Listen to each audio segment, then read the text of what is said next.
आदाब। JQ India में स्वागत है आपका। हम बात करेंगे आज बाबरी मस्जिद और नई जगह दी जाने पर, जिसका फैसला 2019 में आ चुका है सुप्रीम कोर्ट की तरफ से। भारत देश के मुसलमानों के जज्बात बहुत ही मजरूह हुए थे, लेकिन इसके बावजूद मुसलमानों के बड़ों ने, जमीयत उलमा हिंद, मुस्लिम पर्सनल लॉ बोर्ड ने, सबने ये ऐलान जारी किया कि हम इस फैसले को गलत मानते हैं, लेकिन इस पर अगली कार्रवाई हम नहीं करेंगे। सुप्रीम कोर्ट की बात आखिरी बात है। हम उस फैसले को जो अयोध्या के बारे में आया है कोर्ट की तरफ से, उस फैसले को सही नहीं मानते। तो आया अब बात यह है कि 4 साल बाद 2023 नवंबर आते आते ये बात आने लगी है कि नई जगह जो दी गई है 5 एकड़ की, उसमें नई मस्जिद की तामीर बाबरी के बदले में हो रही है और पहली ईंट वक्फ बोर्ड फारूकी साहब को मुंबई से दी जाएगी, ये बात की गई है। अक्टूबर 12 2023 को बांद्रा मुंबई में एक प्रोग्राम भी इस पर हो चुका है, जिसका नाम मोहम्मद बिन अब्दुल्ला रखा जा रहा है। इस काम को अंजाम देने वाले लोग ये कह रहे हैं कि मुसलमान इतने पाक नाम की बुनियाद पर इसका विरोध नहीं करेंगे। बहुत सारे सवाल किए जा रहे हैं और किए जाते रहेंगे, किए जाने का हक भी है। बात यह है कि हम किसके साथ हैं? हम अपने बड़ों के साथ हैं, या किसी सियासी रहनुमाओं के साथ है, या उन लोगों के साथ है जिसका दीन से कोई लेना देना नहीं है। बात यह है कि इसमें हमारा क्या किरदार रहना चाहिए।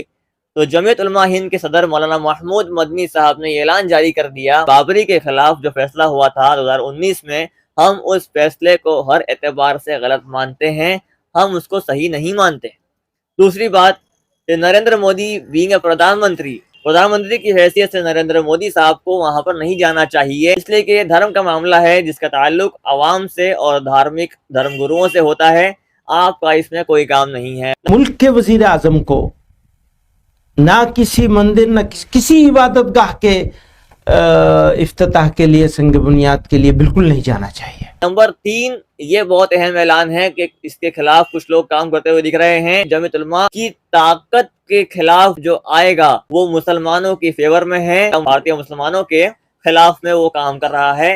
अपने आप को उन सब लोगों को सोचना चाहिए और हमें भी चाहिए कि हम अपने बड़ों के साथ कंधे से कंधा मिलाकर आगे बढ़ें, ताकि दुनिया और आखिरत दोनों जहां में कामयाबी हासिल करें। याद रखें, ये वो बड़े हैं जिसके पास विलायत का नूर भी है और सियासत की बसीरत भी है। तो सुनिए बहुत आखिरी ऐलान, तीसरा, जो मौलाना महमूद मदनी साहब सदर जमीयत उलमा हिंद ने जारी किया है अपने वीडियो बयान के जरिए से, कि हमारा कोई आदमी, यानी जमीयत उलमा का कोई मेंबर कहीं का रहने वाला हो, वो किसी भी तरीके से खुद इन्वॉल्व भी ना हो और ना ही अपने बयान के जरिए से इस चीज़ की हिमायत करें कि नई मस्जिद की जगह जो बाबरी के बदल में दी गई है, उस पर मस्जिद तामीर करने में हमारा कोई योगदान नहीं होना चाहिए। और मैं अपनी जमीयत उलमा के जिम्मेदारों से यह कहना चाहता हूँ, अगर वो इस तरह के अमल में कुछ हिस्सा लेंगे तो लोगों के खिलाफ तादीबी कार्रवाई की जाएगी। और यही फैसला है भारत देश के मुसलमानों का, इसलिए हम सबको चाहिए कि हम इससे अपने आप को अलग रखें। अब रहा मसला कि हम नहीं करेंगे तो कोई कर लेगा, किसी के नाम हो जाएगा, हो जाने दीजिए। दुनिया और आखिरत में भलाई चाहते हैं तो अपने आप को इससे बचा कर रखिए। तो मिलते हैं बहुत जल्द अगले वीडियो में अगले टॉपिक के साथ। सब्सक्राइब कीजिए जेक्यू इंडिया।